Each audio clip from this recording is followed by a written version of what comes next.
So dear students, करते हैं next question. Question कह रहा है कि 2 blocks of mass 2 kg and 4 kg are accelerated with same acceleration by force of 10 Newton as shown in figure।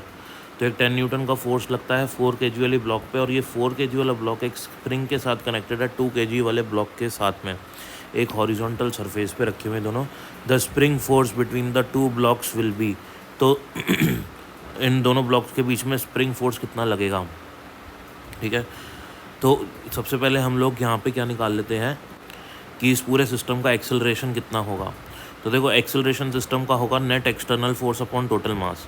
अब जो spring होगी वो इस ब्लॉक को स्प्रिंग फोर्स इस ब्लॉक को इधर खींच रहा होगा और स्प्रिंग फोर्स इस ब्लॉक को इधर खींच रहा होगा।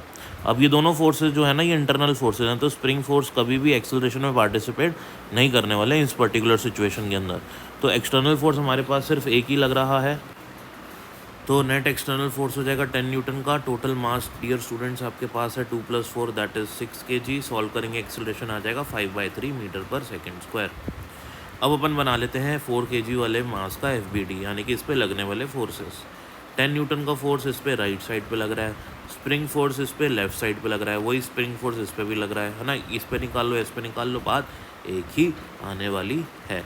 और ये जो पूरा का पूरा सिस्टम है, ये जो ब्लॉक है अपना, ये इस डायरेक्शन में एक्सेलरेशन से मूव कर रहा है। तो हम यहाँ पे न्यूटन का सेकेंड लॉ लगाएंगे, that net force equals to mass into acceleration.